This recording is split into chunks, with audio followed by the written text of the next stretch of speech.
Hello, good morning, everybody. Welcome to Sunrise Daily this morning. I'm Chamberlain Oso. Very first day in November. Good morning and welcome. I'm Kayla Magwa. Lovely weather, as a matter of fact, 27 degrees centigrade here in Abuja. So, yes, you can go ahead and do what you want. And then perhaps this might equally cheer you up.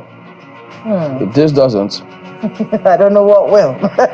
Well, it's good to start the month with a very calm mindset, and we're presenting to you this morning Nwonyo Lake. I hope I'm getting that right. Yes, Nwonyo Lake in Ibi local government area of Taraba State. A lot of Jukun people living in this area. Good morning if you're Jukun. There's a lot of history around this lake. Well, there are two names. Well, there are two meanings. There's a myth about this lake. That the name Nwonyo means two things. One, it could mean under the locust bean tree. And secondly, it could mean the abode of the snake. But many people have taken that second. Did they say any snake? There are still snakes. Well, there are a lot of dangerous aquatic animals in this lake, and of course in this area. Like crocs? Yes, crocodiles, snakes, and things like that. It's a very old lake, 90-year-old lake. If I was discovered, we had a conversation just before we came on air about discovering places, because you know how they said they discovered America. Meanwhile, there were people there already. Well, it was discovered by Buba Wurbo in 1816. I see. At least that's a recorded. That's a long time. Yes, a very long time ago. It's a very old lake, and very interesting history about this place. The Nwonyo fishing festival has been in existence for over 90 years. It's a very important festival, one that is historic. This particular lake, like I always say whenever we show this lake, it feeds the people of this area. So it's a money-making area, and a very historic place. Needs a lot of maintenance, needs a lot of government care, and of course the searchlight on this place has to become brighter. So it's a very beautiful place, very serene. And good morning to you from Taraba, so one of my favorite states in Nigeria. Yeah, so lovely. So there you go. The fishing festival, which also celebrates the people there in Taraba, 5 kilometers north of this community. So part of the sight and sounds that you all should take in when you can. Okay, so let's take you through some of the dailies this morning, so you could almost guess what they're talking about. But in any case, have a look.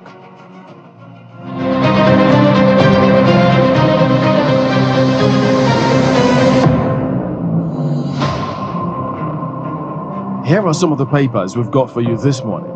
We'll start with Nigerian Tribune. Withdraw tax reform bill.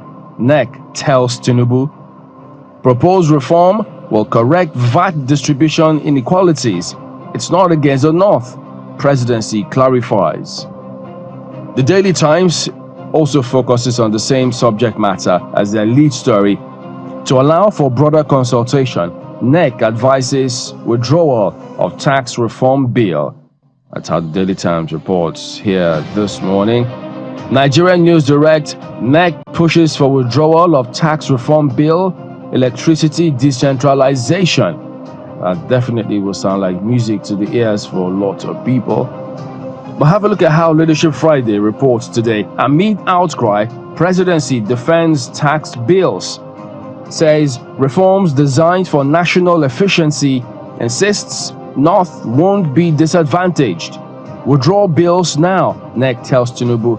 There's hunger in the land, ascribed to governors. So what are they doing about it? Perhaps someone might ask. This Nigeria, tax reforms not against North, says presidency, as NEC urges Tinubu to withdraw bills, calls for sufficient alignment among stakeholders for proposed policy. And then you see reps reject call to restore Niger Delta Ministry. That's how this Nigeria reports this morning. Daily Independent, also on a similar narrative, NEC asks Tinubu to withdraw tax reform bills from NAS. But at the bottom strip there, you may want to have a look at this one. FG gives citizens 9 months to return dollars into banking system. Yes, you heard. The federal government is giving citizens 9 months to return dollars into banking system. So If you're holding them and it's in your house or somewhere else, your locker, safe in the house, it says you have to return them within 9 months to the banking system. Look at The Guardian today, how to lift millions from poverty to prosperity via local initiatives. That's the big lead on the front page of The Guardian newspaper here today. Governments, media are partners in nation building, says Information Minister. Then EFCC recovers 248 billion naira, $105 million in 1 year. So 1 year since the new EFCC chairman assumed office, that is almost like a scorecard of sorts. New Telegraph reps to audit 121.67 trillion naira FG loans debts since 1999. The paper reports this morning. Passed bill to raise health workers' retirement age to 65. Stand down motion on scrapping of Niger Delta Ministry. Food insecurity, malnutrition threat to economic stability. Despite to Speaker Abbas. At the bottom strip here today, power crisis. FG will spend over 500 billion naira to complete 100 abandoned projects, ascribed to the minister. Those are some of the dailies here today.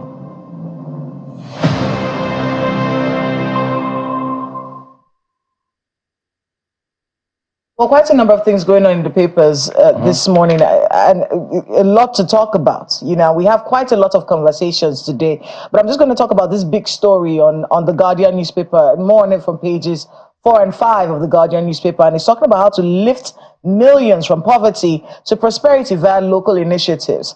I'm just going to say that this is the era that we're in right now. There's hardship in the land. Everybody has to do their part. Everyone has to do their part. So governance at local levels, good enough. We have local government autonomy right now, which means that local governments can do the job that they were created to do. One of those important jobs is security, right? So, and then of course there is the issue of bringing people out of poverty. Local initiatives. We have to start being granular with these initiatives to bring our people out of poverty into prosperity. And I wanted to make that message out. Put that message out for local authorities today. Having autonomy is a great thing, but it comes with a lot of responsibility.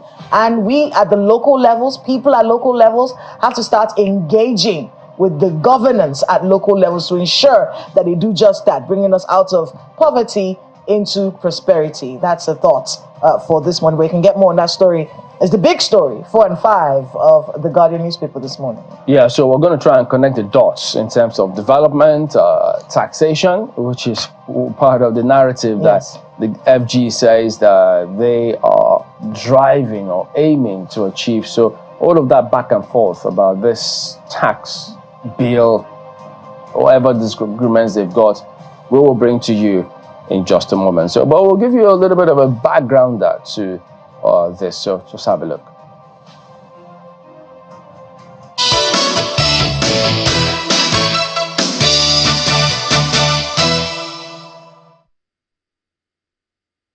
Some say learning is fun, but as a mom, I see how demanding it can be for my child. That's why I ensure he starts every day with a cup of Bonvita. Bonvita, prepare them to win every day. Now, all of us like to chop better food. Food where they make body tranga and vegetables wey fresh like say tomorrow not day. We want make the chocolate sweet the way we go like them. No cubes. Now it be the secret.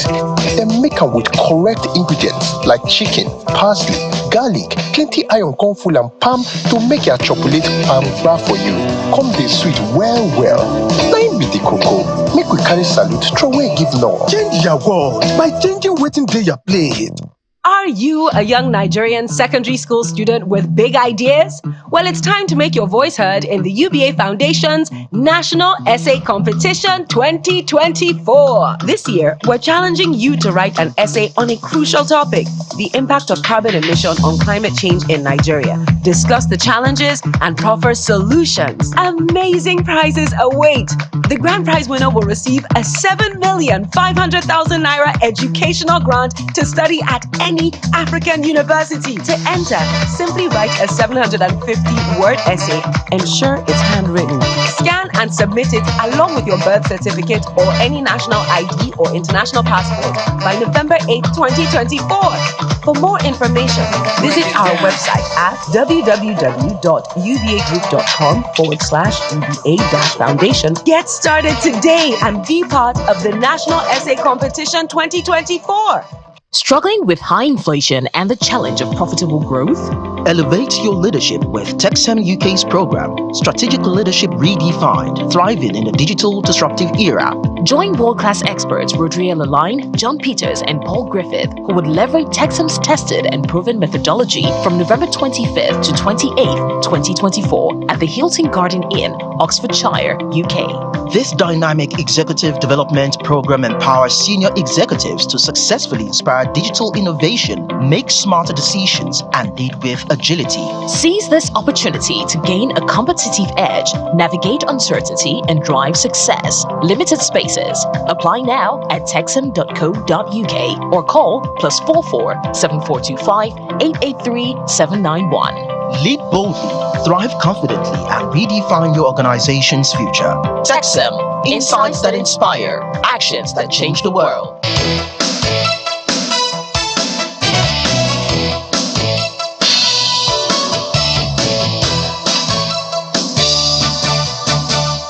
The National Economic Council arriving at the council chamber in the State House. With the arrival of the Vice President, the meeting commences. Almost 5 hours later, a delegation arrives to outline the key resolutions reached.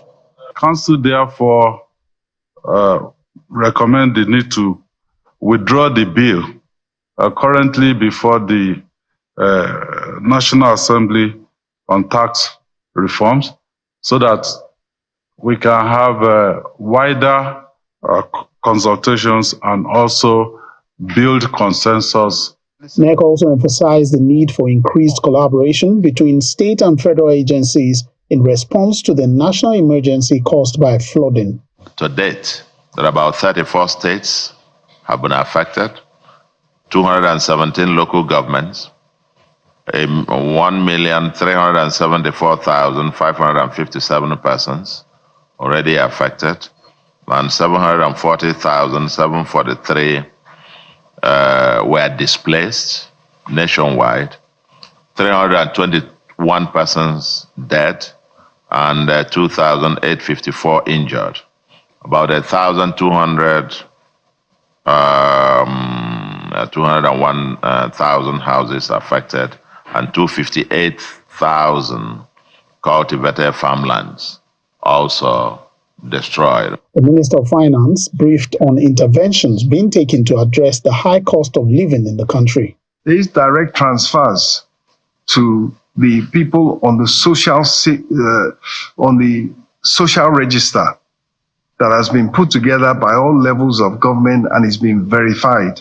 And so people are paid after they are being uniquely identified biometrically, and they are paid digitally through a bank account or mobile wallet. And those payments have been rolled out. We have reached 5 million households, 25 million Nigerians, and first and second payments are being made. Food is critical, and we all know about the increased cost of food at this particular time.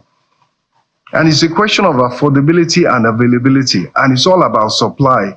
We do have a short-term program for millers to bring in raw materials, brown rice in this instance, to be able to mill and sell. And we are watching, because it's going to be duty-free and levy-free, the price will be lower, and we will monitor very carefully.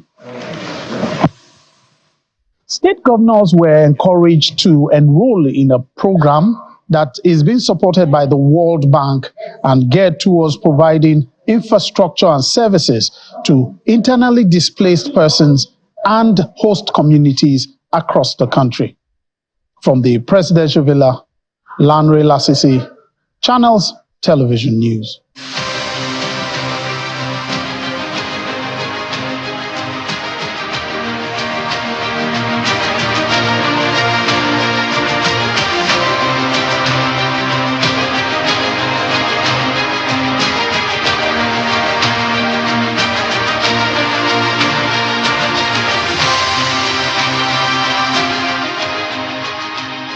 Okay, welcome back. Yes, indeed, the much talked about tax reform bill before the National Assembly is what we're starting off with this morning.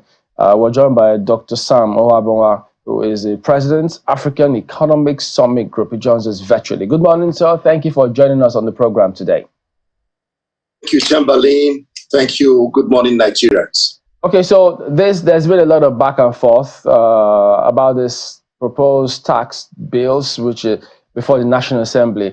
Now, 4 of those were sent to NAS. It's before them now. Who knows if they're going to withdraw it? So you've got the Nigerian tax bill, Nigeria Tax Administration bill, Nigeria Revenue Service bill, and then the Joint Revenue Board, that's establishment bill before the National Assembly. I know the critical component of this, the bone of contention now, is this derivation via VAT, which northern governors met and said, well, they're not comfortable with that provision. NEC recently is advising the federal government to withdraw the bill. They use the word wider consultation. Yes, you might have heard a thing or two about it. What do you think of it? Well, first and foremost, I think that we shouldn't put putting the cart before the horse or the cart. This is a federation, and it is right for the federal government to consult with the constituent groups, the federating units, when they are putting policies that are cross-cutting, that affects the entire federation. It's not right for the federal government to take its rules without taking into consideration the concerns and the feelings of the constituent groups, the the federating units. So that is one. Number 2, the other thing that NEC is doing what it ought to do, which is to marry and reconcile the efforts given the constituents and those who are in NEC of the interest of the entire nation. The federal government executive, of course, especially this particular government, is very desirous to drive up tax revenue, to block up the revenue gaps we have in our budget. But in doing so, they need also to be careful, not only to be more consultative, but also to listen to what the people are saying. For me, I do not even think there should be any argument on this derivation problem. I always feel sad each time issues to discuss about derivation, restructuring, and some of northern elites or governors act as if they are disadvantaged, as if they are unfairly treated. I really do not buy into that, because I believe that every state, and I stand on that, every state of Nigeria can survive on its own. I believe so. God has endowed every state not only with solid minerals, not only with arable land, fertile land, not only with educated and able, hardworking people, every state of Nigeria. I think problem sometimes that we don't want to be weaned from milk. We also don't want to, we follow the least line of resistance. Yes. I believe that every state can do well, no matter what, as long as the policies are equitable, every state can do well. What the government needs to do is to look at the overall revenue, allocation, revenue, derivation, and be able to appropriate it the way it was done in the pre or post-independence, when the states or the regions kept a significant portion of their revenue, put some into the federal, and then also put some into the distributable pool, so that those who are disadvantaged can also get some benefit from others. Just so we can get an understanding of what because this derivation-based model for value-added tax distribution, just so we can get an understanding of what that means. What does that mean for states generally?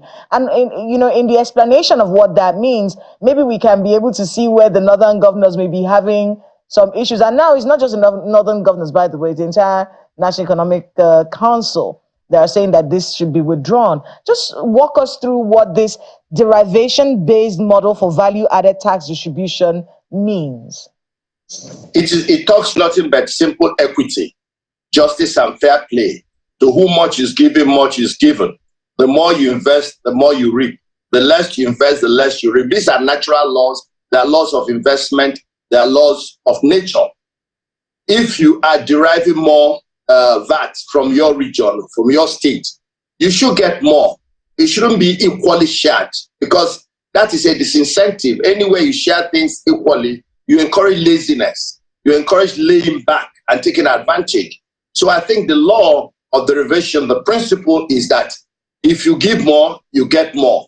If you invest more, you get more. If therefore you are bringing more money to the table, it means that your cost of production, which is the cost of bringing to the table, is higher. And therefore you need to be given proportionate of what you bring to enable you bring more. It's the only way institutions, corporations, nations survive.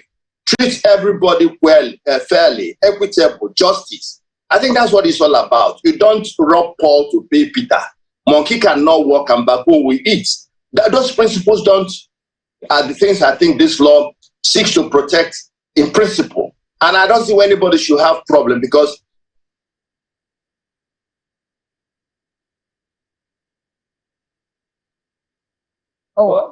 I think I don't know if you muted mistakenly. I think you did. You may have.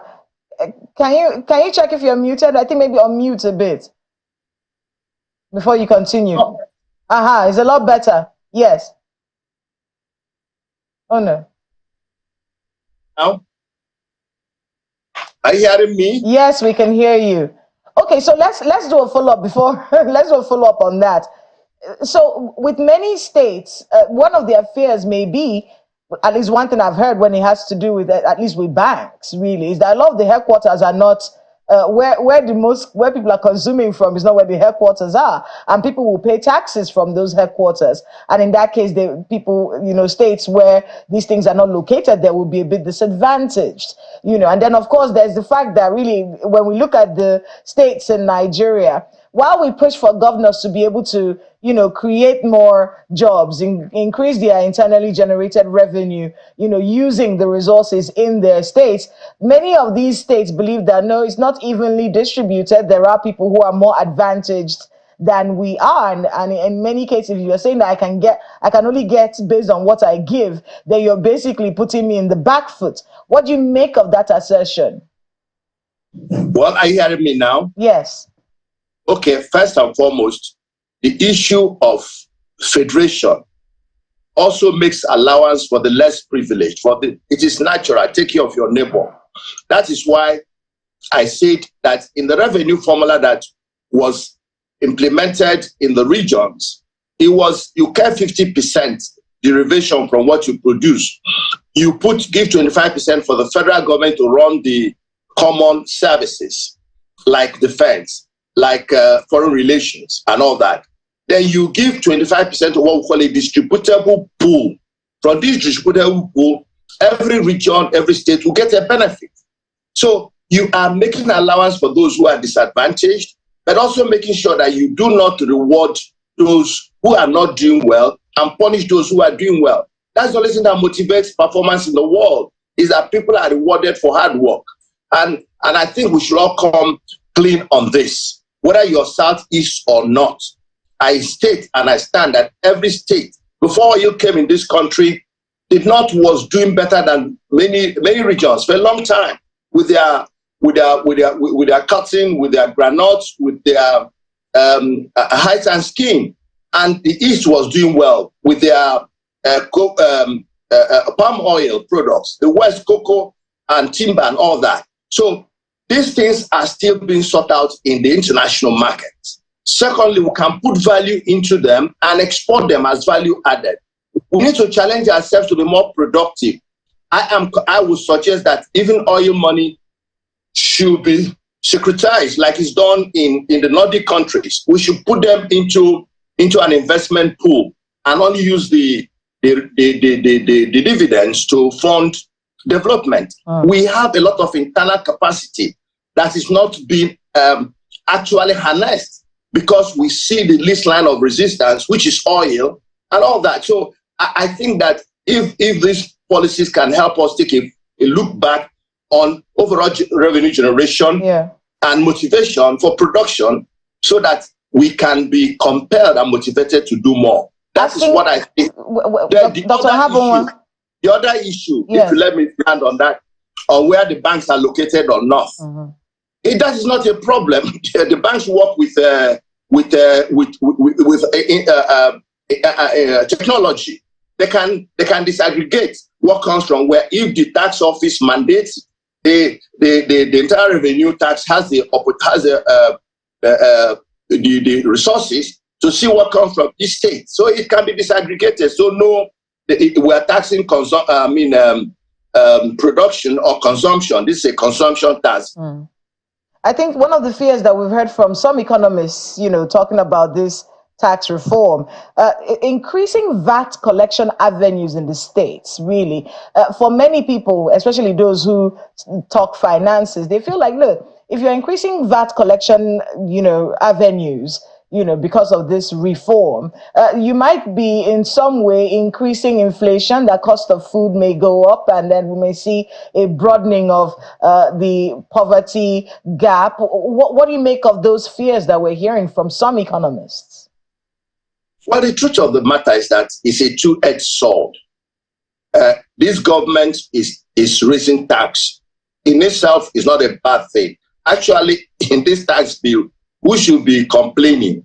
It should be the private sector, because the tax bill is about the private sector, taxing private people, taxing companies, taxing businesses, and all of that. They are the ones who are being taxed with all these, raising tax left, center, and right, creating a levy in addition to company tax, in addition to all other taxes. The tax burden is increasing on businesses, but since the people are not yet complaining, let us be dealing with the one we are talking about, which is the states.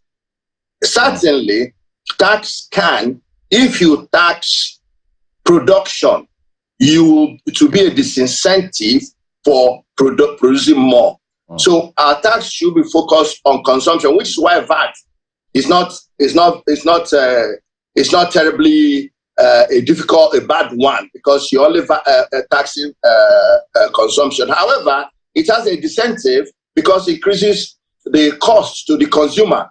The consumer now has to pay more, and therefore, if the consumer has to pay more and his income is not increasing, what does he do? He drops from taking some of those things he used to have and pushes him further down to some level of poverty. It will cause a reprioritization. But the question is, if you get to the place where you are prioritizing essentials, then it becomes, do you want to take water or oxygen? Both of them are critical for survival. Good is that the tax is being phased. The increment is being phased. We started at low level, we're climbing, and we can quote that all other parts of the world have higher VAT rates. That's understandable, but then it's the level of development. What is the per capita income, or purchasing power in those countries? I believe that the VAT as a strategy for collecting revenue is what we recommend, taxing consumption, not production. But if you look at in that tax bill, there's a lot of tax that will have a negative influence on production, and I think we need to look at them critically, so we do not kill the what do they say, the thing that lays the golden egg. Yeah. Well, if we could let's just give a little bit more background, which we highlighted in the opening when you say looking at it critically, because if people are not too careful, you will not see or notice that there are actually 4 of those bills that were before the National Assembly at the moment. So the VAT part appears to be the standout one. So you have the joint tax bill, the tax administration bill. There are all 4 of them before the National Assembly as we speak. But according to Section 40 of the VAT Act, what we currently have at the moment, revenue distributed 15% to local government, 50% to state and FCT, 35% to local government, and then you get to see here that the state and local government reflect that derivation principle of at least 20%. But even though it wasn't written like this one, but if you have a deeper look, you will see that some of the factors that appear to influence distribution of this is 50% is based on equality, 30% based on population, And then 4% collection fee to FIRS, 2% to end custom service for import of VAT. But we remember sometime in 2021, Rivers State sued the federal government about this tax matter. And they won at that first instance. And then, which meant that if that had gone through, states will have the power to collect and administer tax, the VAT, sorry. But the FIRS appealed, and we know, as they say, the rest is history. So this now gives that impression as though, well, the southern part was angry the last time, some time ago. Now, northern governors met, and now it gives it a broader perspective. NEC also coming through with this. Now, having seen that, it's not just VAT aspect that is before the National Assembly.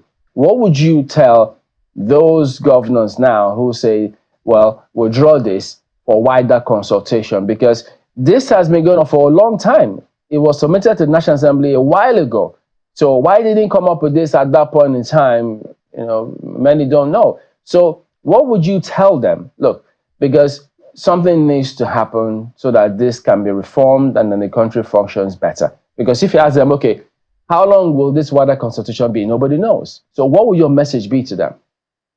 My message to the governors is that, look, we should bite the bullet. You know, all these things are symptoms of an unbalanced federation. We need to ask ourselves, what are we practicing? Is it a federation? Is it semi-autonomous? Is it a republic?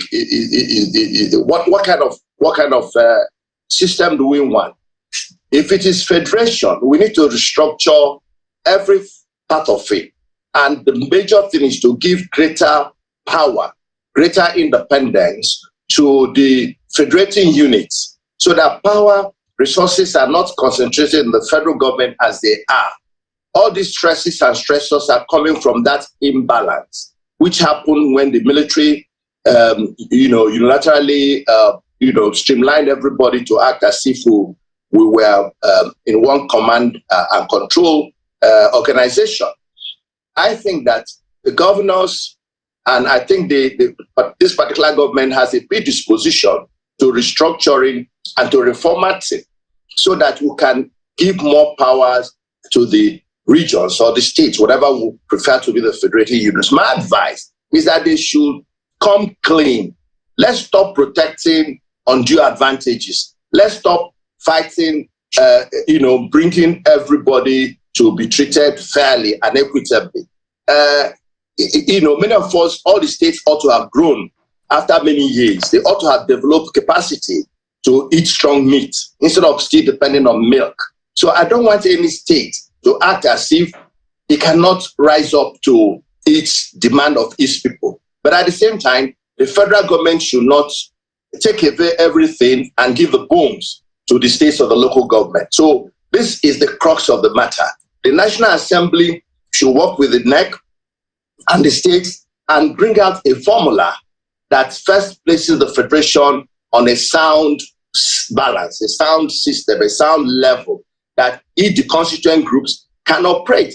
If you go to the countries who've borrowed this governance method from, the United States, for example, you go to and see how the counties, the local government, the cities, each constituent group is their source of income, their source of expenditure is well outlined to the minute detail. Nobody's arguing with which is state tax, which is local government tax, which is city tax, which is county tax. It is well established. And you go and see what they're doing with the money. Every day, something is happening.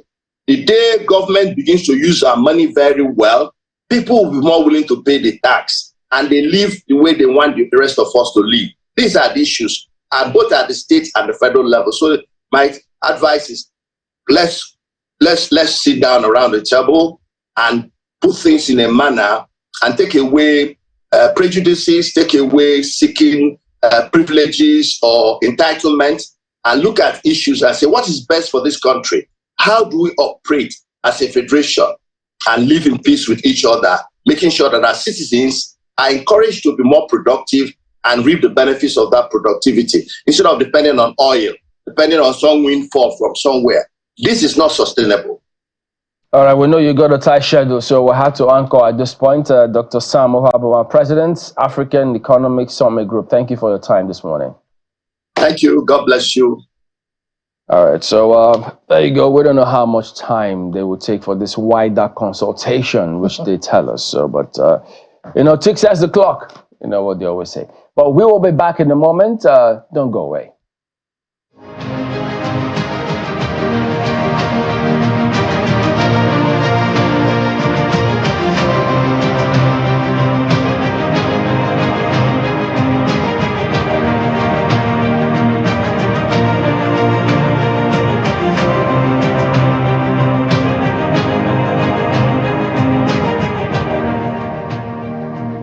What I'm requiring is the removal of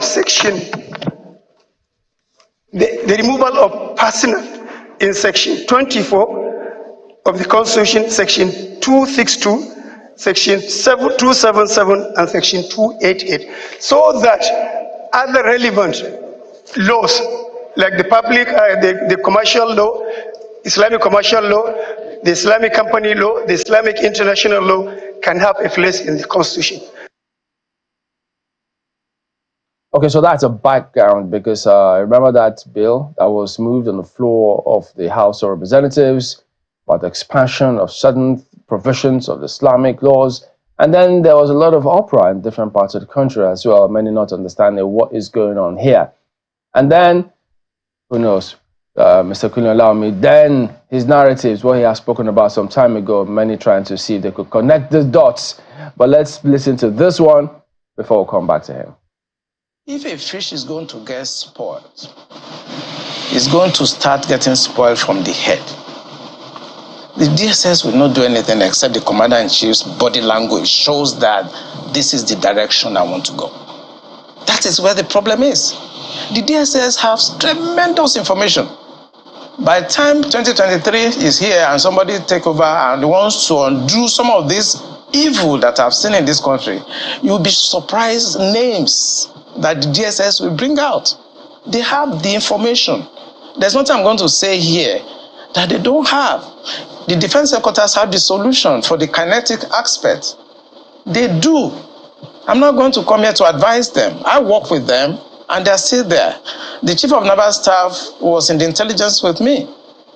We were together in Defense Intelligence Agency. That's Vice Admiral Gambo.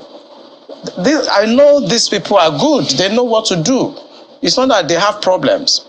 It has to do with politics, the sponsors, people that feel that this country should be Islamized. It's not about ransom. I just want to confirm to Makwe that she is right. It's not about ransom. They just want to pass a message.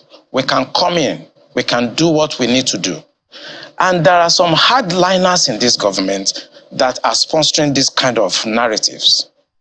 They just want to show that they can Islamize this country. They think about Taliban, they think about the Mujahideens, and they want to replicate it in this country. And they don't care what happened. They simply don't care. As long as at the end of the day, there's Sharia and there is whatever thing they have in their head and they want to achieve. So these people that are sending messages are sponsored by Nigerians. So if I could follow up on that. Well, he's here with us now. That was several years ago. Colonel Laumbi, former Navy commander, professor of global security studies, also Nigerian Defense Academy. Good morning, and thank you for coming on today. Thank you very much. After 3 years, we have seen again. I know, several things must have been going through your mind when you saw all of those bills, the propositions, the narrative, the comments making the rounds only recently, even though 3 years after you made that comment. So tell us, what was going through your mind when you saw all of these things as though they were playing out what you had spoken of earlier? It just basically confirmed my fears, you know. When I was saying those things, a lot of colleagues didn't like what I was saying. Some people felt that I'm anti-Islam. My dear, I'm from a Muslim background because my grandmother, married a Muslim man after the husband died, and all my cousins, all my sisters, grandchildren. They are Muslim. I come from a Muslim background. And I don't know, General Adam Bazao will attest to it that when I took him with the Minister of Defense, to Italy, they were my guests in Italy. And I took them to the largest mosque in Milan, and we prayed together in the mosque.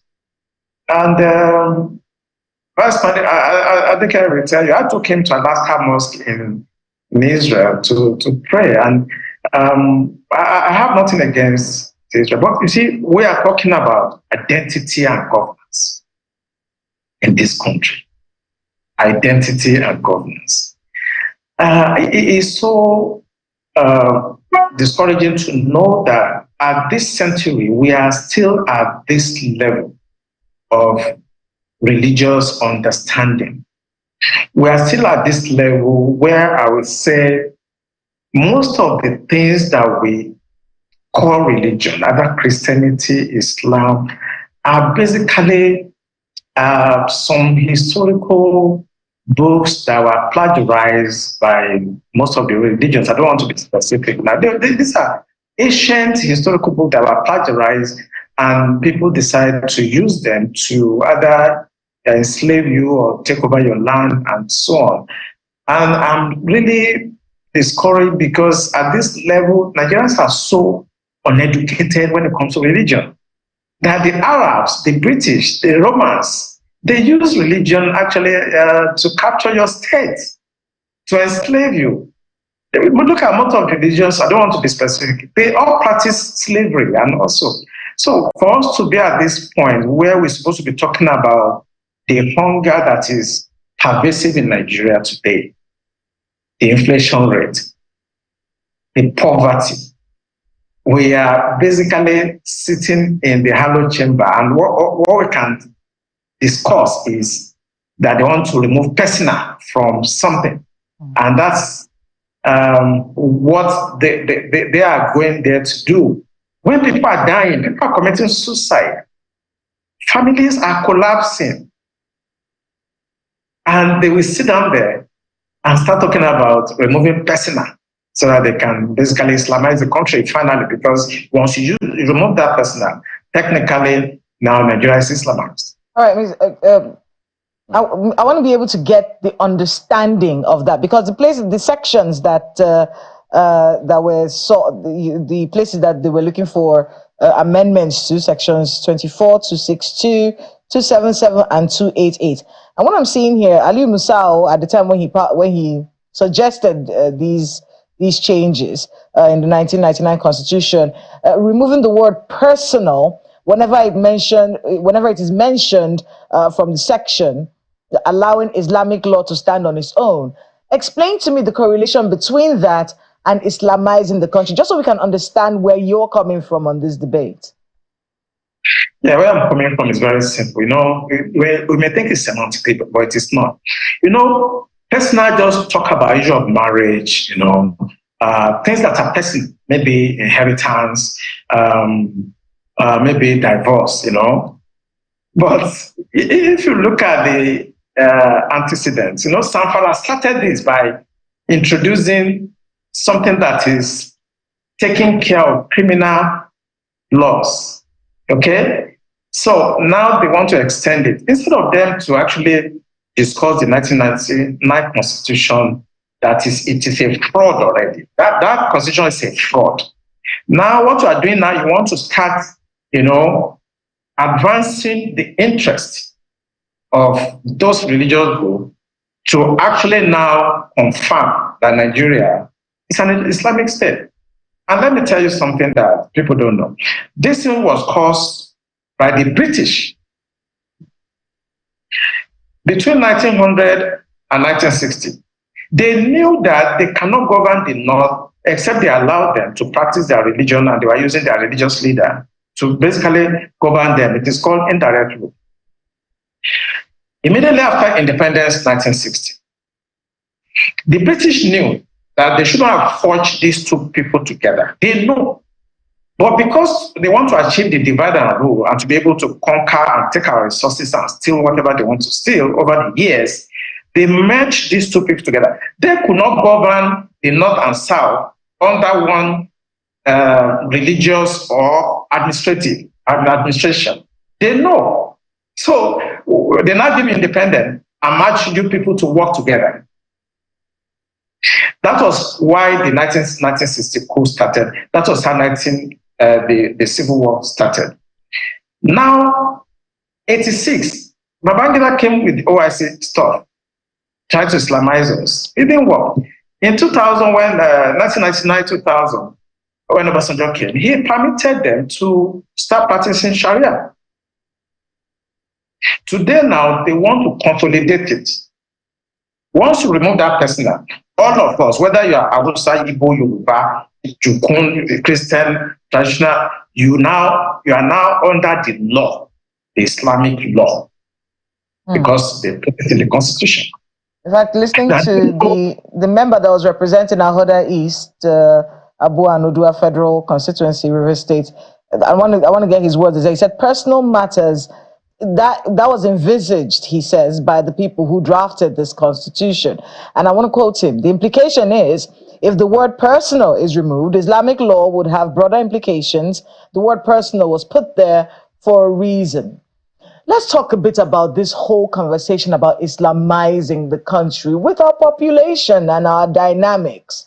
Is it possible that someone can sneak this in at some point and force all of us under some sort of regulation that we do not ascribe to? Is it possible that this can happen in this country? It is possible, and don't be deceived. It's going to happen. Do you know Constantinople? Today's Turkey?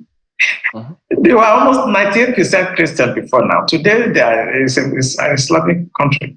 I did Islam in my master's program, and I was trained by Professor Alijani. He's a Persian. He's an Iranian American. And I scored A. That's excellent in Islam. So I know them. It may take them 1,000 years. They will Islamize Nigeria. So they will take it slowly, gradually. They don't forget. All of us will be dead after some time. Our children that don't care, or this Gen Z will come. They will still Islamize this country. If they can do it in Turkey, today's Turkey, what stops you? Why do you think they won't do it here? Except we take steps now, because we are the ones that are talking about these things. Our next generation in 50 years will not even care. You understand? So I'm thinking that if some part of the country, I don't want to be specific, if they feel strongly about an ideology, a religious, but I think they can restrict it to their area. And I think maybe Tinubu should do well by developing this issue of regional autonomy where everybody should organize themselves, or at worst, let the country actually go apart, and you can do whatever you want in your area. I've come to that conclusion that I don't think we can stay together because of this very strong belief about religion. So it's either we stay together, or people should mind their religion and stay where they are and practice what they want. Imposing it on others is wrong. I study Islam, and I don't want to talk blasphemy here. If I start talking about Islam in the next 3 hours, we will not live here. No, we don't want you to talk blasphemy either. Talking about our country, in many, we are not a religious country, so to speak, on paper. We're a secular nation.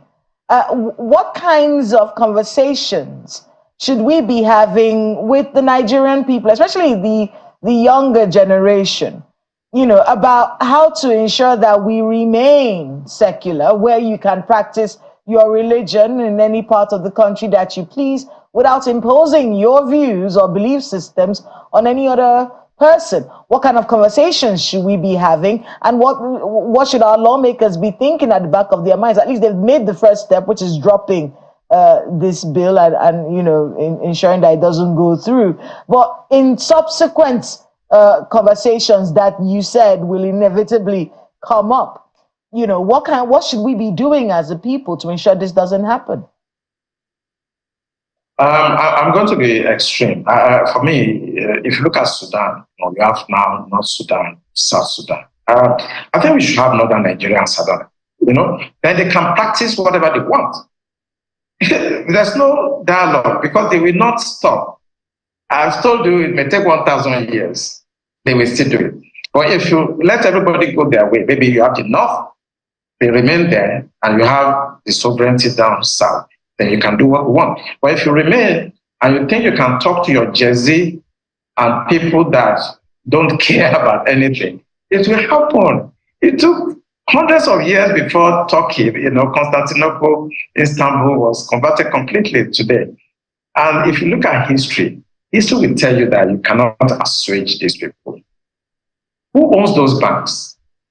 I did a lot of research, and I want our audience to go and find out the owner of Taj Bank and the other bank. Then the picture will start getting clear to you. You have the Jaiz Bank and you have the Taj Bank. It is an open source information. Go on the internet, the board of directors, you will see the shareholders. I don't want to mention them on national television. Go and do your research. And you're beginning to understand. You begin to understand what I said, that people have been sponsoring terrorism because they want to Islamize Nigeria. Now Tinubu has come, and it's a little bit very hard on them. That section, the kinetic approach, is failing. So they are now trying to bring it through the constitution, or to legalize it. If we cannot go through the bush and kill as many people, and they are still resisting us, and this man has come and is fighting this is just killing all the fighters, then let us go to the house and bring it in through the back door. We just remove that clause, personal. They will not know, they may not pay attention. They will just, and that is it. They will still do this thing. Go and find out the owners of those banks. They are the ones sponsoring these narratives. And I always say it on television, go after the sponsors. Those guys speaking in the house, they are just paid to do that. And with time, they're going to bribe the remaining ones, and they will pass it. If not this year, it may be 10 years time. If it's not 10 years time, it may be 50 years. They are going to Islamize this country. But I think the solution, what we should be discussing with people should try to understand we are not the same people. The North and South are not the same. The British understood.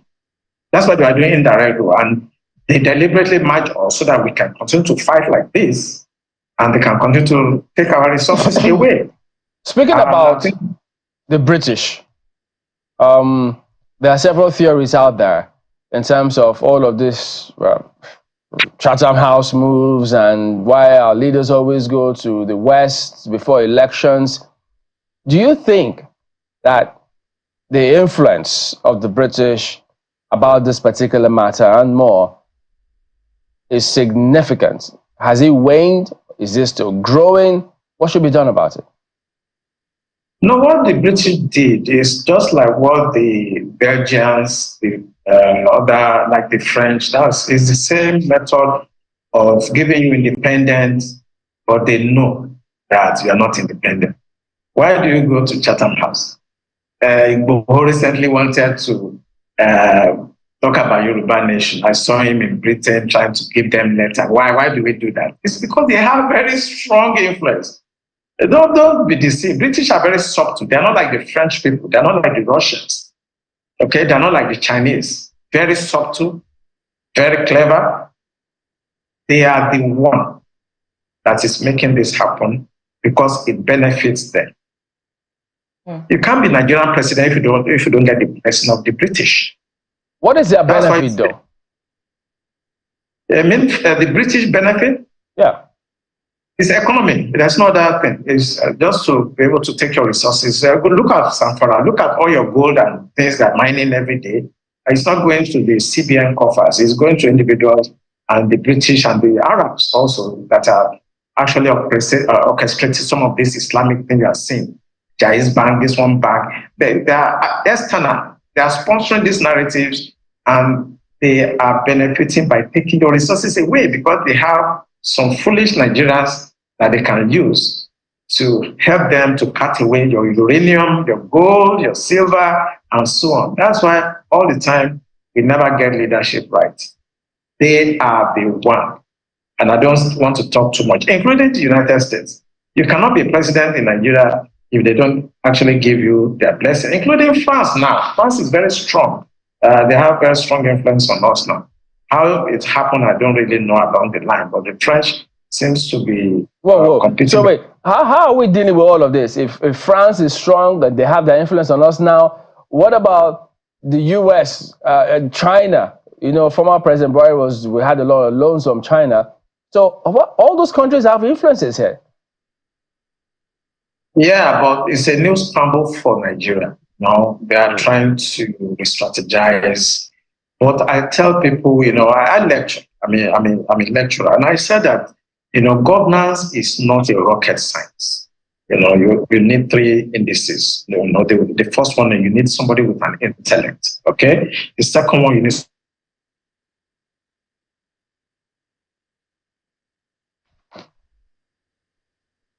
Okay, well, we lost your connection, Mr. Laomi there. And, well, we don't know if we can get that back. But clearly, well, you can all see and tell. I mean, there are several things that we can't say on national television according to the rules. But he has his views clearly. Those are his own perspective of what he thinks is going on. So he's giving you a task to go and do your research. If you love research, you might find that interesting. But of course, he is a former Navy commander, is a professor of global security studies, also stint with the NDA. So he served the nation in those capacities. Yeah. And so, I mean, it's also important to reiterate that those are his opinions. You know, but I'm looking at a lot of people talking about the concept that he's trying to portray. Some people are actually speaking up about the fact that, look, you cannot lump everybody in the North in the same category. We have a lot of Christians in the North. You cannot call everyone from the North a hard liner on those kinds of views. And you know, as much as he is entitled to it, like you said, it's something that a lot of people have to really understand. And this bill, you know, that was dropped by our lawmakers, you know, it's one that many people didn't really understand. We didn't hear much about it. We just heard a little bit about it, but you know, more understanding on what's going on and how we can protect our country and remain secular. Clearly, they're very intelligent, brilliant people up north who have also, well, Muslims too, who have equally said, look, this they don't buy this. Yeah. So yes, you can't paint everybody with one brush, but it was to build that motion as a subject matter today. So that did happen. And that was the conversation. It was there for everybody to see anyways. All right, so there you go. It's time now for Business Morning.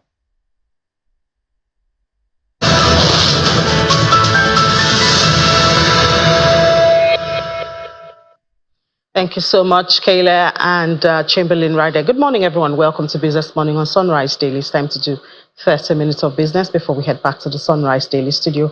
We start from the global space as usual, telling you that oil prices extended gains on Friday, climbing more than $1 a barrel to pare weekly losses as geopolitical tensions in the Middle East rose, following reports that Iran was preparing a retaliatory strike, on Israel from Iraq in the coming days. Taking a look at the number, we see Brent gained 2% in just one move.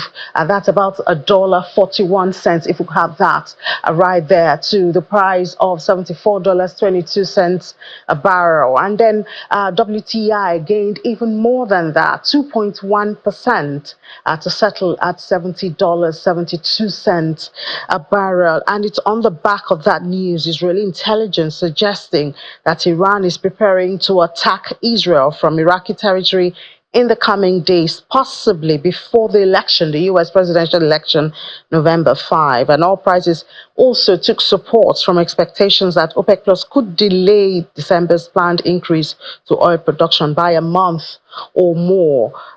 These are the concerns and expectations from investors in the oil sector. And that, of course, is driving oil prices this morning. Well, back here in Nigeria, the Nigeria Governors Forum says that it is unmindful of the pains Nigerians are currently going through to make ends meet. Speaking after a meeting that lasted throughout the night, the governors say that they would support any efforts towards having more local crude oil refining capacity. The governor's position follows the brief from the Group Managing Director and Chief Executive Officer of the Nigerian National Petroleum Company Limited, Mr. Mele Kyari, at the meeting in Abuja. Governor Hope Uzodinma of Imo State, who spoke on behalf of the forum, has given assurances of the governors to support the policies of the federal government, expressing hope for a better outcome soon. I don't think that you or me will be happy as a Nigerian, an OPEC member, producing crude oil, relying on importation for our people to make use of petroleum products. So we must encourage the homegrown solution that the President just introduced. Encouraging Dangote refinery, we should repair our Port Harcourt refinery, repair our Warri refinery, repair our Kaduna refinery, and then produce what we eat and eat what we produce. We shouldn't rely on importation of fuel. For me, it is an aberration, an issue, to rely on importation of petroleum products as an oil-producing country. Which other member of OPEC country of our status is not refining crude oil in their country? So we shouldn't encourage that. I think I want to support buying petroleum product in Naira, buying crude oil in Naira, refining it here. If you refine petroleum products locally, you create jobs. We sympathize with our people. We know that there's hardship in the country. We also appreciate the reforms being carried out by the President. Our prayer is that as soon as possible, that the relief we are looking for should come. Still on the oil and gas industry, Dangote Refinery has reacted to the insinuation by the Independent Petroleum Marketers Association of Nigeria, that IPMAN, that members are experiencing difficulties loading refined products from their refinery. Dangote states that there are no direct business dealings between both parties at this time, and payments made are through the Nigerian National Petroleum Company, that's the NNPCL. Dangote further notes that they can meet the nation's demand for all products, including petrol, diesel, and aviation fuel, with a capacity to load 2,900 trucks daily, and also evacuate by sea when necessary. Well, this is contained in a statement signed by the refinery's Group Chief Branding and Communication Officer, Mr. Anthony Chejina. Still in there, the Senate is set to begin a 10-day pre-budget oversight of ministries, departments, and agencies starting from next week, Tuesday. The President of the Senate, Senator Godswill Akpabio, who made this announcement during plenary, has said that the lawmakers are set to resume November 19 to consider the medium-term expenditure framework. Meanwhile, the Senate has reconstituted its ad hoc committee investigating the alleged economic sabotage in Nigerian petroleum industry. And National Assembly correspondent Gloria Mizuke sent in this report. Converging on the upper chamber for the last plenary of the week, lawmakers zero in attention on a motion by the Senate's leader on the need to harmonize investigation on the alleged economic sabotage in the petroleum industry. There is need for the ad hoc committees of the two chambers to work jointly to avoid duplication and clash in the discharge of their assignment. The Senate resolves to 1.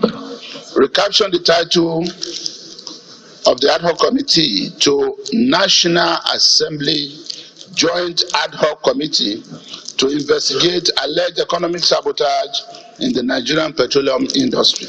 Those in favor of this recommendation of this prayer, say aye. Those against say nay. The ayes have it. The reconstitution comes months after the setup of the ad hoc committee to probe the sector, and at a time when speculations became rife that major stakeholders in the industry are making efforts to halt the probe by lawmakers. Session to discuss matters of Patrick Ndebeze, because it's something that that we should give attention to technology, innovation, science. The report by the Committee on Tertiary Institutions and TED Fund on the David Umahi University, Ebonyi State, was declined. In all the institutions we have passed so far, we have not seen the one that bears somebody's name. I don't know why this particular one will come with the name of a serving minister of the Federal Republic of Nigeria. So there are issues to be discussed. So this bill is accordingly stepped down for further consultations. The lawmakers then proceed to an executive session. When plenary resumed, the President of the Senate made an announcement. The Senate equally decided to suspend plenary to be able to go on pre-budget oversight functions beginning from the Tuesday, the 5th day of November 2024. And thereafter, for about 10 days. This will take us to the 15th. Upon resumption, lawmakers are expected to receive the medium-term expenditure framework, which is usually presented before the budget, expected to be submitted by the executive upon their resumption in 2 weeks. Gloria Omezuke, Channels Television News. Now let's look at the Naira now.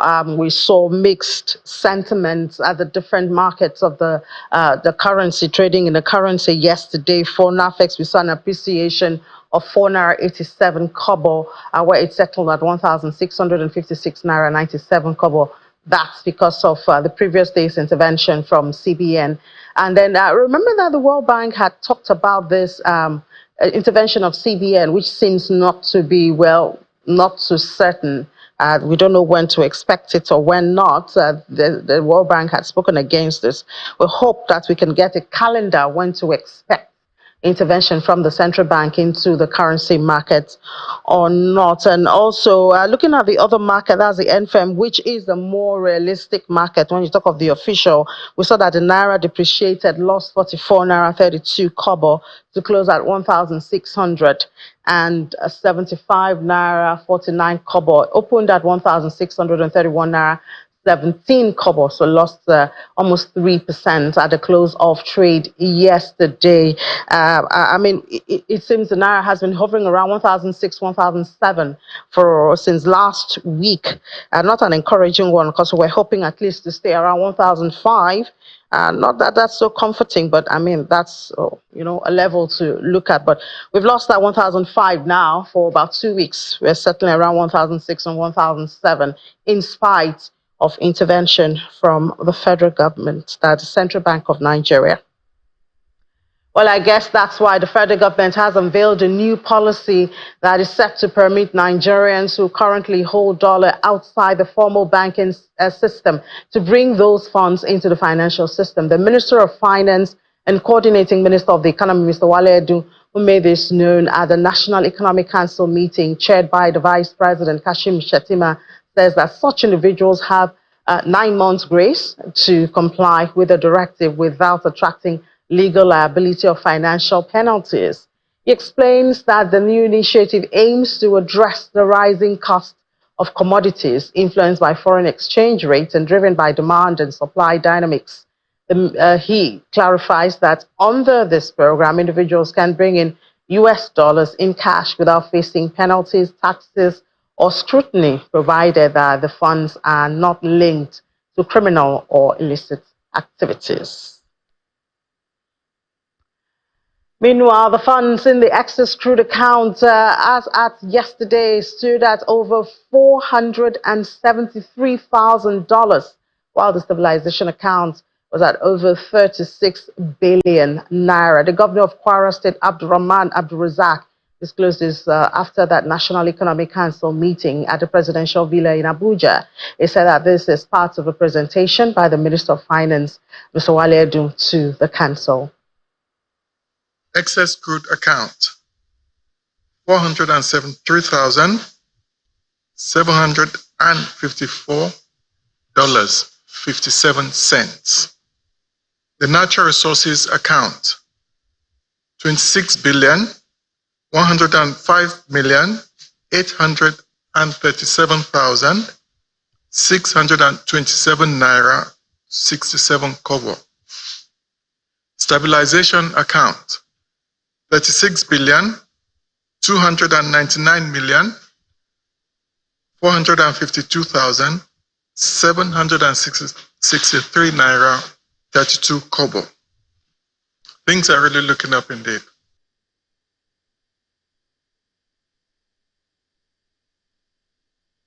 All right, let's take a break. When we come back, we will look at, it's the first day in the month of November, so I guess it's a good time to look back into the month of October and see what the investment climate has been like in the country, what has gone up and what has come down.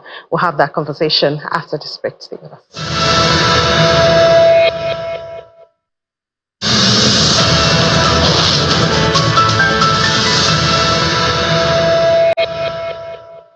Welcome back to watching Business Morning on Sunrise Daily. Let's look at our investment climate for the month of October now as we begin a new month. Well, we'll start with the NGX, the stock markets. I guess that's predictable. Unfortunately, it does seem like October was a red one for the month, because we see as at yesterday, the close of trade, there was a drop in the all share index, but this is for yesterday, this is not for the month. We'll have our guests tell us what the month looks like. And for equities yesterday, we saw there was a drop of over 25 billion naira from the equities cap to close at 59.171. We saw a lot of negative activities around the banking sector. That was also recorded the most weeks, but yesterday it was positive. Consumer goods, industrial goods went down slightly. Insurance was, well, this way and that, and then oil and gas looked good, 1.3% in the green at the close of trade yesterday. Top trade yesterday, UBA, UACN, and Charms. But let's look bigger, further than this now with Mr. Rotimi Fakaejo joining us virtually. Now, Mr. Fakaejo is the managing director of Greenhouse Business Diagnostic and Analytic Limited, joins us virtually. Mr. Fakaejo, good morning and thank you for your time. Good morning. So how would you describe the month for the market, the NGX? Let's start from there. Well, I think for me, the month is a spectacular one, even given the fact that the month ended negative. And why would I say it was a spectacular one? Because we saw a rebound in the prices of the banking sector stocks. It was very significant, and we also saw other sectors at least adding value. The reason why we are where we are is that Aradel Holdings, which was newly listed in a month on the 14th of October, as its listing, it was listed at 722 naira. As at the close of business yesterday, it was 495 naira. It was expected that a new listing will add value to the market, but unfortunately, that is what has brought the market to its knees in the month of October. Otherwise, the market will still have closed positively. Coupled with the fact that we saw a share price loss in the stock of Boa Cement. But if you discount those two stocks, then definitely the month will have ended much better than we saw. And I think the performance metrics in other aspects also spoke loud of this. We saw good volume being done, good value being done, and also we saw fantastic results being posted in the month of October. So all in all, I believe strongly that this definitely added a lot of value, except for the minus that we saw from Aradel and Boa Cement. What about the banking sector? One would have thought that because of the recap activities going on, we would see a lot of positive movements around the banking sector, but it didn't seem that way for the month. Well, I think it did happen because for Access Bank gained about almost 10 to 15% in the month. UBA gained more than 25%. We saw Zenith Bank going up. We also saw GT Co moving from below 50 to above 50 that we are now seeing it. So if you look at Fidelity Bank as well, so if you look globally, if you look at all the stocks in the banking sector put together, they actually added value.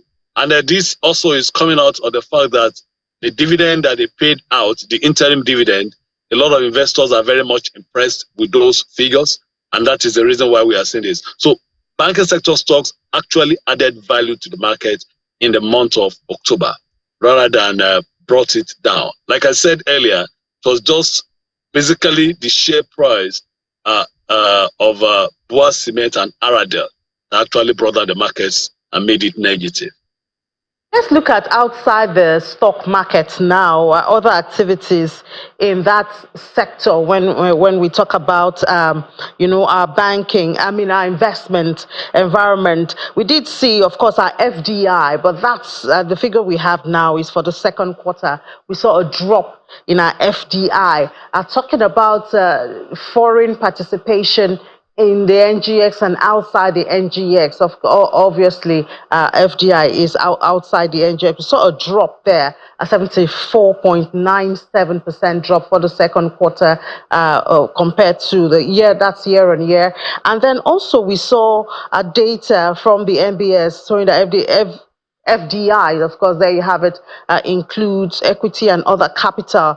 Most of it came from equity investment, talking about our FDI. Then Henley and Partners shows that other industrial activities also took place, like in agriculture, in logistics, commodities, communications, corporate expansion and new ventures, foreign investment, and all of that. So foreigners also, Nigerians also investing outside the shores. How would you capture the activities or the data that you're privy to for the month of October?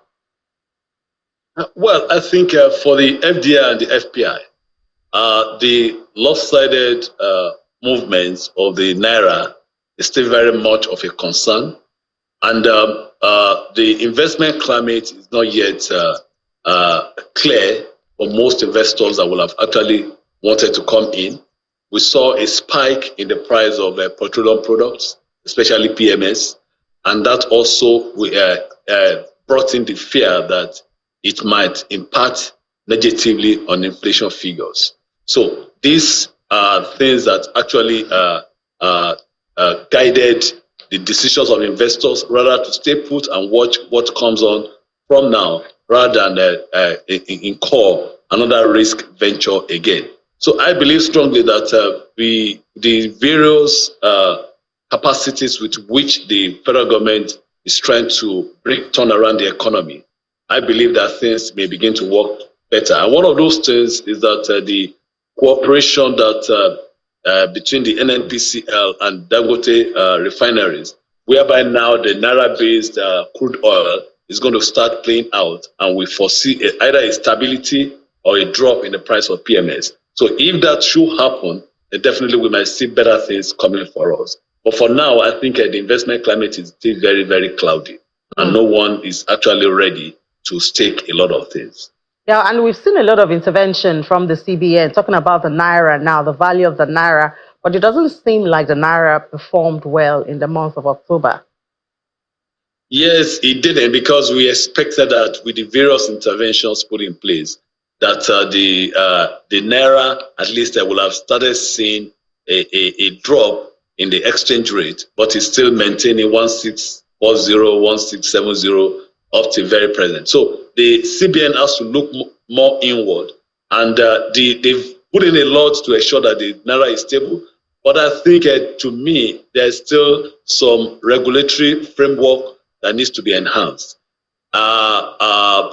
Those who are actually pulling back the efforts of the CBN have to be dealt with. And until that happens, CBN's efforts will not be appreciated at all. So with quite a number of operators within the system, we are not seeing enough sanctions being inflicted on them. The moment CBN begins to do that and begin to create a deterrent for those who are actually head-bent on seeing the Naira go further down, I think the earlier the better the CBN begins to do that. And at the same time, again, we've seen situations whereby CBN has done everything possible, but in the meanwhile, those who are head-bent on using the dollar as a store of value while in Nigeria I believe CBN has to take a critical look at these people and maybe do something that will bring this, that will nip this in the bud. So why do you think perhaps the CBN seems reluctant? Because I mean, there's data, there are flow of transactions there, so the CBN can actually trace whoever is supposed to, who is doing something wrong. Why do you think it seems like the CBN is reluctant to take action in that line? Well, I think the way it is, when something has been the order of the day for the banks especially, and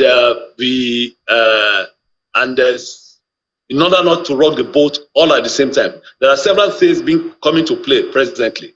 But I think CBN is just holding back a little to wield the big stick so that the boat is not rocked unnecessarily. But I want to believe that if they can actually come up with more sanctions or effect the existing rules and regulations with which the banks play within the financial markets, I believe that strongly we will get a better result. But I don't think the CBN is weak at all. The CBN is strong enough to wield the big sticks. But what we will say is that they should be encouraged to do that for at least to salvage the efforts that they have been making so that things don't continue the way we are seeing it. And what are your thoughts about this latest policy by the central bank that was announced yesterday after the Economic Council meeting, giving Nigerians who are holding dollar outside the financial system 9 months to return it? I mean, what do you do if people, are you going to go to people's houses to ask or search for dollars?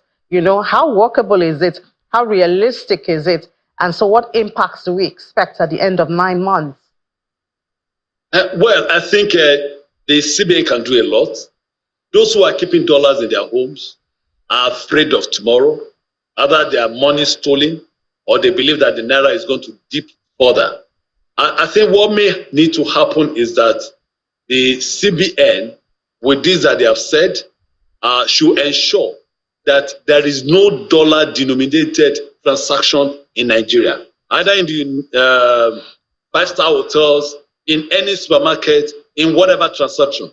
Anyone that is coming to Nigeria should do all transactions in Naira. And I believe that is the only way that our currency can be strengthened. But as long as we still have dollar-denominated transactions within the country, I don't see a way how that policy will actually be able to achieve its purpose. So we've started a new month now. We have a lot of government policies. The latest one is this 9-month one. What are your expectations as we get to the end of the year? Talking about FPIs, FDIs, the stock markets, foreign participation there has dropped also. What are your expectations? People are still complaining of policy somersault, in spite of all of this, So when you put the whole picture together, what do you see for November? Well, I think maybe to comment quickly on that and also to commend this present regime. At least for the first time, we are seeing some cohesion in the activities of the fiscal authority and also the monetary authority. And I think at this time, I would say that that cooperation should be better enhanced. So before CBN does or makes any pronouncement, or even the Federal Executive Council, they should at least have had robust interactions with each other before going forward. For me, I think for FDIs, I believe that towards the end of the year, we're going to see more FDIs coming in, at least to prove or to add value to the different efforts that the president government is making and also the policies of the CBN. And at the same time, too, I believe that with the way things are, definitely the equity market is going to get stronger. And we've seen a lot of stability with the relaxed participation of foreign portfolio investors, enhancing stability. But now, this time, if they begin to see more positive things in the market, they definitely will come around and boost the market. But I still see a better performance for the economy as we approach the end of the year, and also a much robust performance for the equity market as we approach the end of the year. I will believe with you, Mr. Rotimi Fakaija. Thank you so much for your time. Managing Director of Greenhouse Business Diagnostic and Analytic Limited. Thank you. You're welcome. My pleasure. All right, so that's how much we can do this morning for Business Morning on Sunrise Daily. Hand you back to Kayla and Chamberlain, but I'll be back 1 p.m. for 55 minutes of business. You don't want to miss it. We have some exciting stories from the world of business. I'm Ini John Mekwa.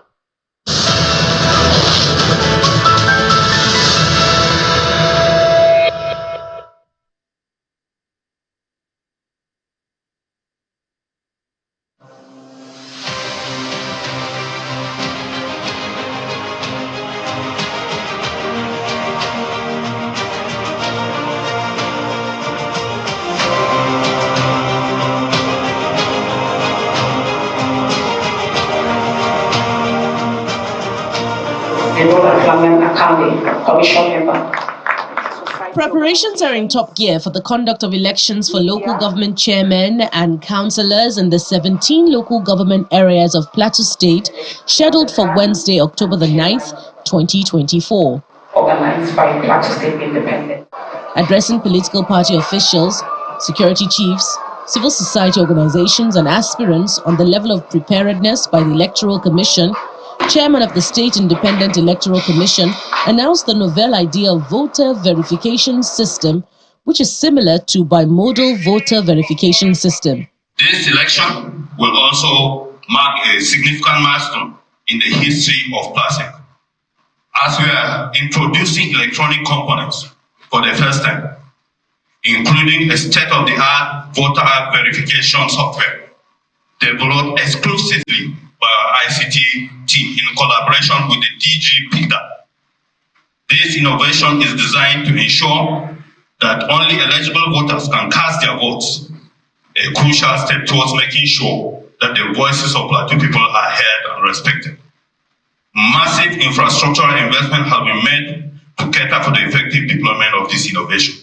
The Police Commissioner in Plateau State, Mr. Emmanuel Adeshino, assures that security of life and property, including electoral materials, is guaranteed during the forthcoming polls. We are working closely with PLASIC. On the day of election, we are setting up ops control room to respond to all distress calls that will be coming up. And I want to assure that all the voters should come out en masse. There is assurance of safety, and there will not be any problem whatsoever on that day of election. In a related development, the Labour Party in Plateau State, at a press briefing, denies rumours that the party has withdrawn its candidates from the elections. I am using this medium to state that the Labour Party is contesting all positions from chairman to councillorship in the state, and that none of our candidates has stepped down for anybody. Thus, it is very appealing to hear that such unfounded information is being disseminated, which is hereby refuted vehemently.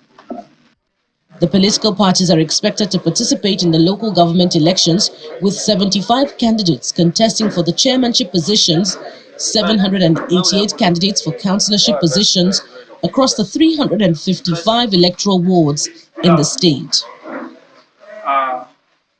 This afternoon Welcome back. So that was before the elections, but here we've got Mr. Planji Shishak, who is the chairman, Plateau State Independent Electoral Commission. Good morning. Thank you for coming on today. Good morning, Chamberlain. Good morning. So several scenarios in that particular report, but key of which is the partnership that you had with IFES, International Foundation for Electoral Systems, in terms of capacity building and some key introductions that came to bear in that election, particularly about this voter verification software, which seems to have caught their fancy. So even though there are criticisms about the elections and how it turned out, which we always have, could you then tell us from your perspective how you think the whole thing came out?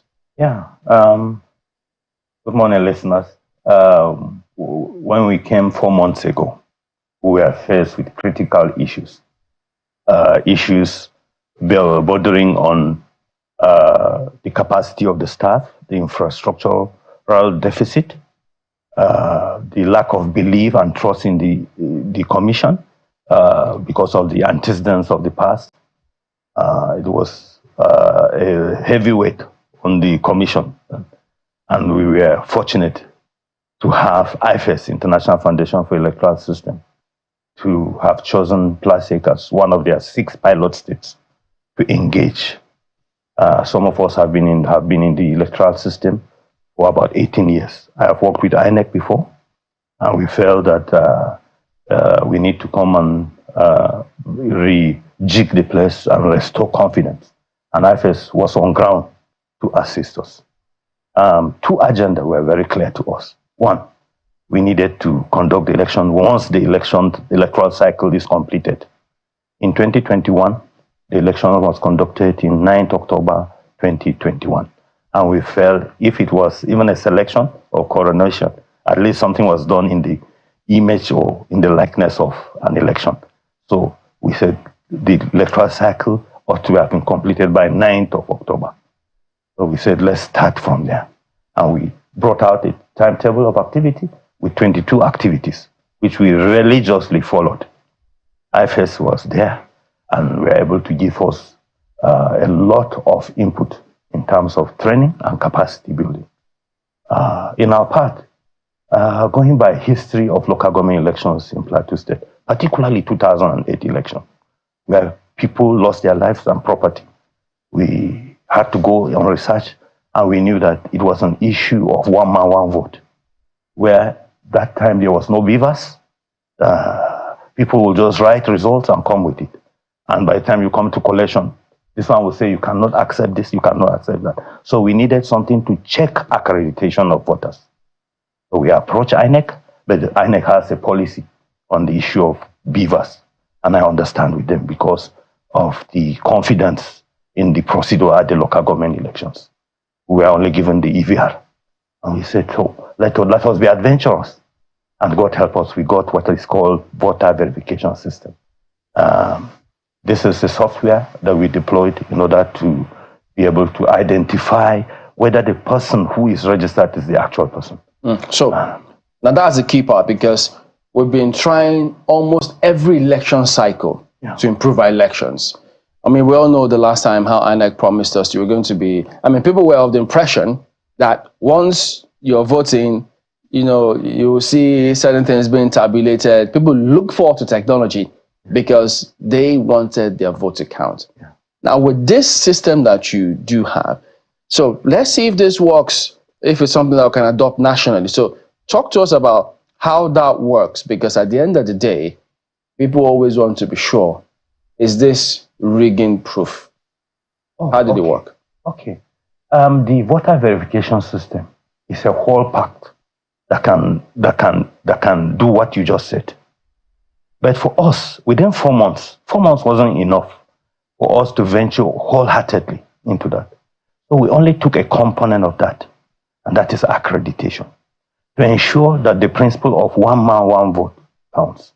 While in the years to come, we now have some years, then we can now begin to see how we can get our own devices. Because let me say this, the difficulty of having the devices owned by the commission was very cumbersome in terms of procurement and getting. So we just use the principle of BYOD, bring your own device. People who have devices, who are university students, that have addresses, that have lecturers who know them, were the ones who deploy their own devices. So that was part of the challenge we got. They were not our devices.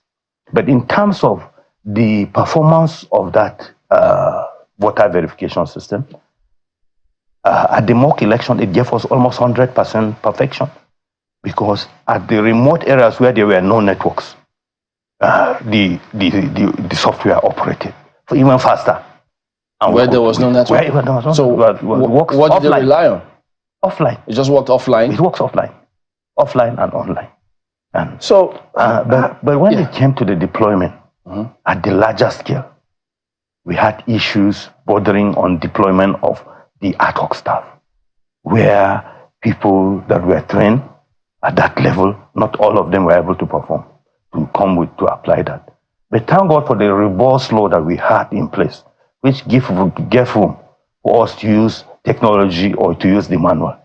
So when we had issues at the mid of the elections, we had to revert back to manual register. But that's not to say we'll discard the device, because it worked in over 10% of the polling units that we had. How is this software different from what INEC told us and what they did with BVAS?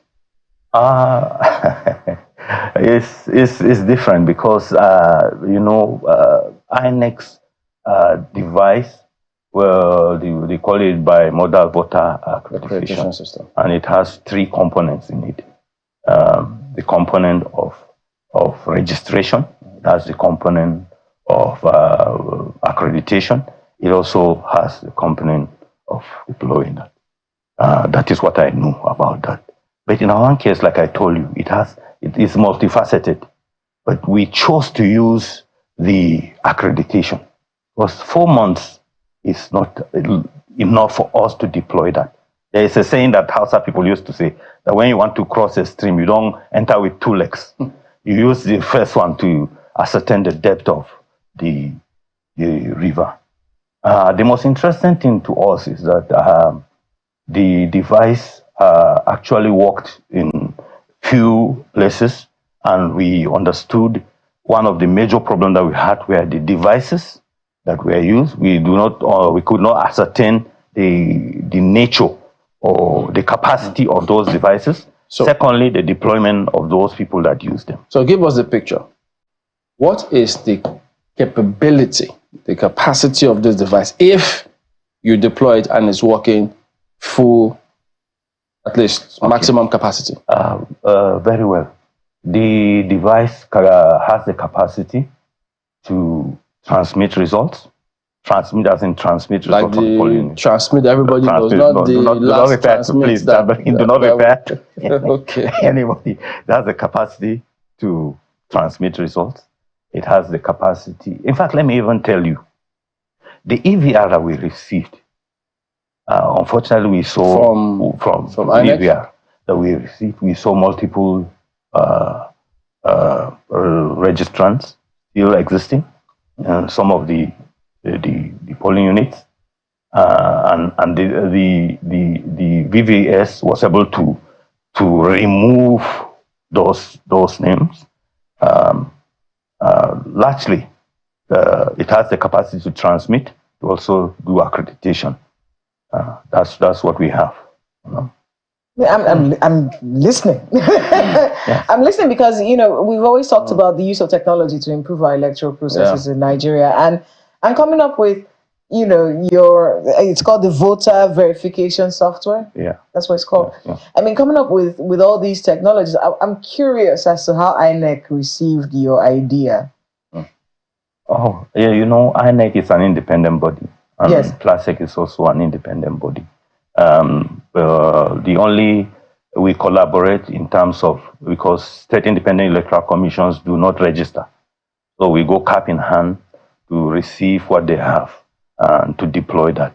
But with my experience in 4 months, I think technology is the best way forward in terms of even the cost of deploying some of the materials used. When you came up with this idea and showed it to INEC, and so we want to be able to use this in the election, how did they respond to you? No, I didn't go to, because I don't report to INEC. So you just used it? We use it based on the law that we have as the Plateau State Independent Electoral Has INEC said anything to you about the using of this software we are interfacing. Last week, we were in a program organized by the International Foundation of Electoral System, and some former national commissioners were there, some recs were there, and these issues came up. And I think one of the major challenges that we have is to redefine the relationship between INEC and CX, particularly state independent electoral commissions that are willing to follow procedures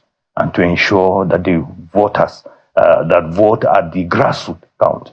Because once you get it at the grassroots, a lot of issues at the center will reduce, because the people actually live in those communities. They don't live in the nation, they live in the polling units, and they have councillors and they have chairmen there.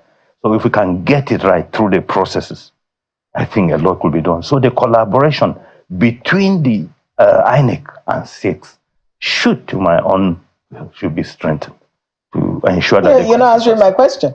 I want to know, when you came up with the voter verification software that we are using as PLASIEC, we're going to use this software. Did you hear anything from INEC as to the usage? No. Was there any communication as to whether they think this is a good idea or a bad idea? Or was there any kind of check-in to see how it works? Was there any communication between PLASIEC and INEC in the use of this software for the Plateau local government elections? For me, being a former staff of INEC, in Plateau, I received massive encouragement and support from the INEC at the state level. In terms of observation, there is no law that says that INEC should supervise or should superintend on the activities of local government elections. But it's the collaboration I'm talking about. I received massive collaboration, and they were able to observe and give advice on the voter verification system. And I can tell you, in terms of even the training, in terms of all those kind of support. They gave you some advice? Advice. What advice? Advice, of course, to deploy it.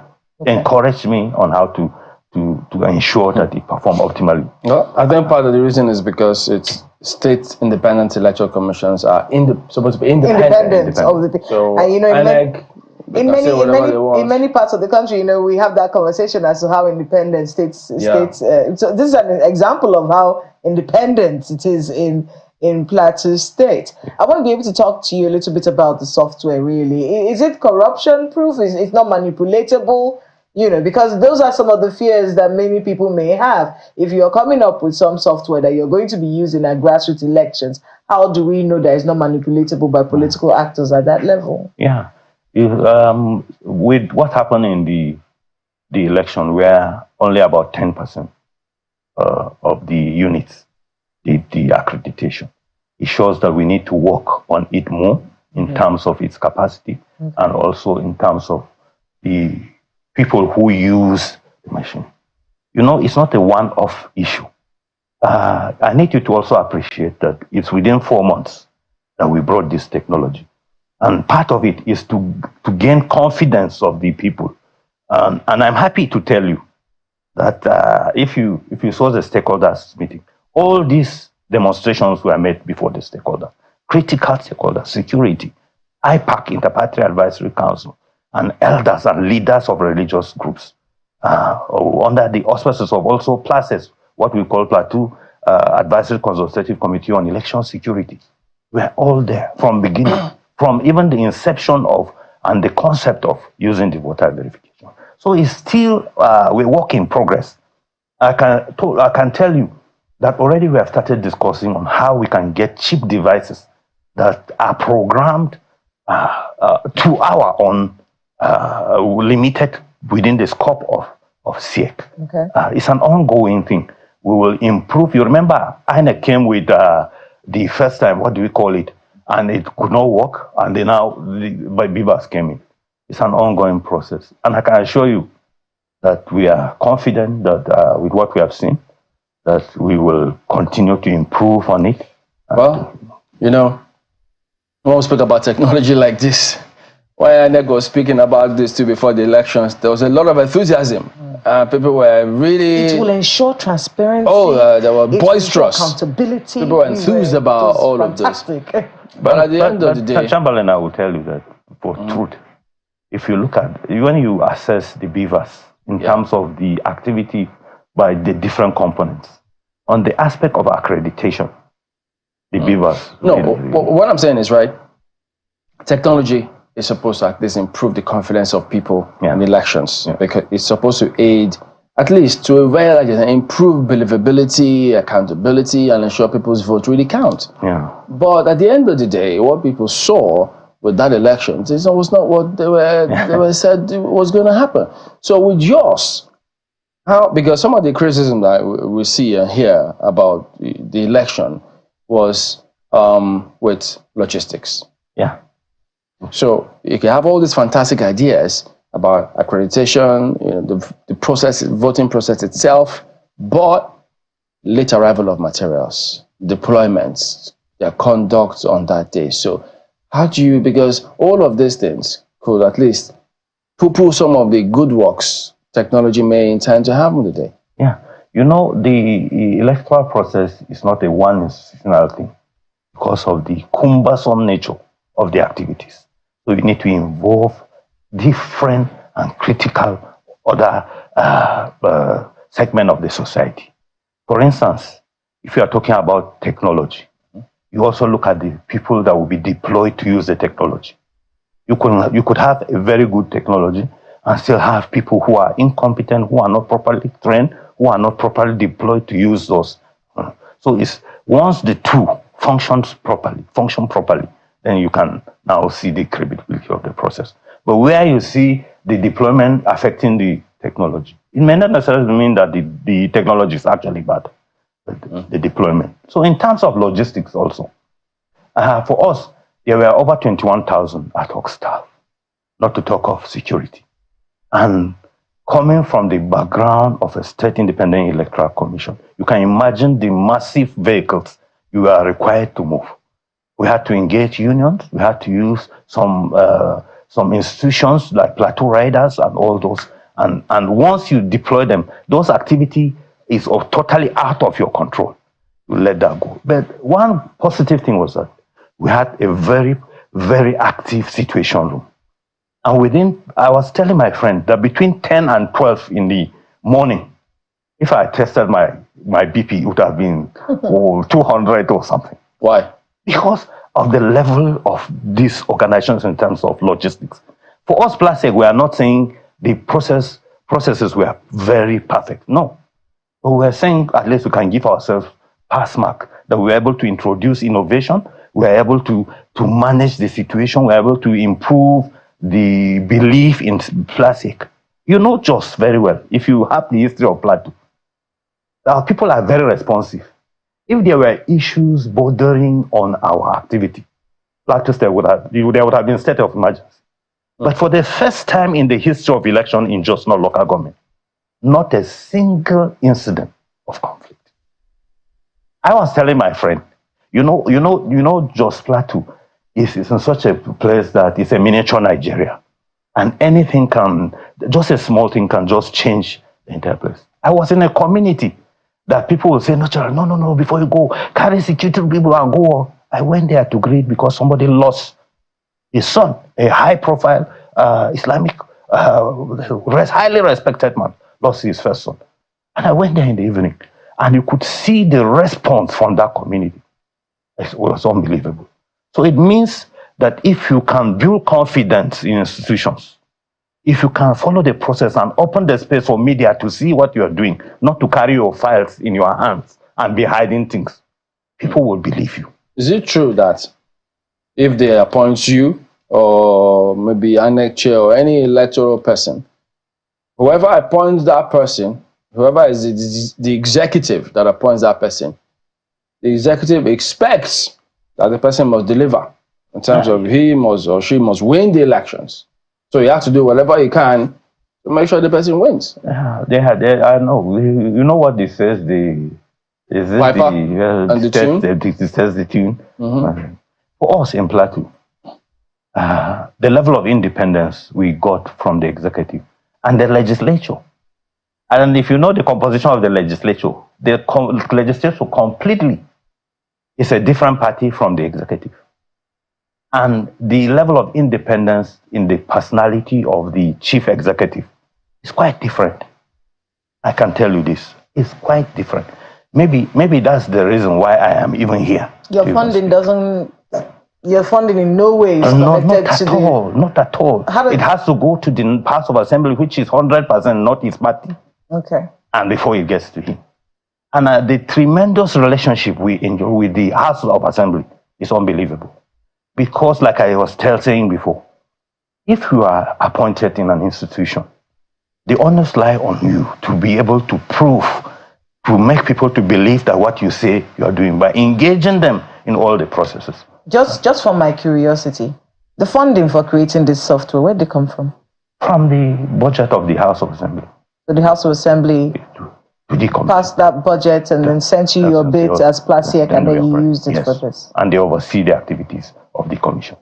Okay. Just one more thing before you go. What would your advice be in terms of that the human elements for handling elections, either logistics, basically, because that's where there's always a lot of problem with logistics. Yeah. What do you advise the national body?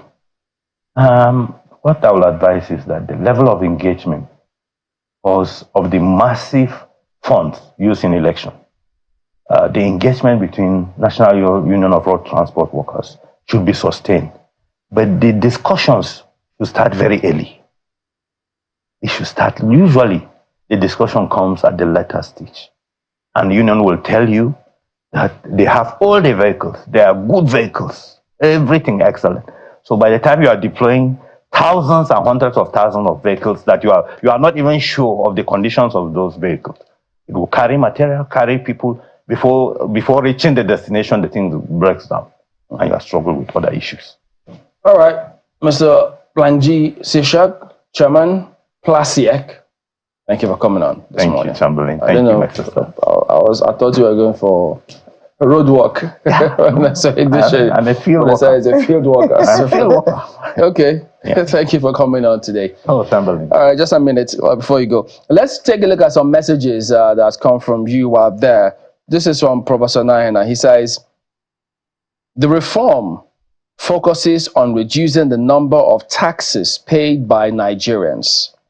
The significant transformation, according to the federal government's opining, that it also seeks to promote transparency and accountability, aligning with international tax standards and encourage voluntary compliance. The supposed goal is to increase simplicity/efficiency in tax administration, broadening the tax base and improving government savings. The inflation burden is crippling the financial purchasing power of their income. These tax reforms will remain a conversation for the days to come because of all that it means. Pastor Law Alpha C, he says, to stabilize the economy of this nation, taxation imposed on luxurious goods and services is key. I suggest the National Assembly looks at the presidential bill once again critically in the eyes of its merits and benefits. Well, Festus says Nigeria is a political entity and government at all levels must stop romancing with any religion. Those who want to practice their beliefs should be allowed to do so at personal level without enshrining their laws in our constitution. Keyword there being personal. There you go. Personal. All right, that wraps it up today, this lovely Friday. Thank you all for watching. We'll see you next time. I'm Chamberlain, so goodbye. It's going to be a great weekend, and it's a brand new month. Remember, how you start it will determine how you enjoy it. Enjoy the rest of your day, the weekend, and the month. I'm Kayla Magwa.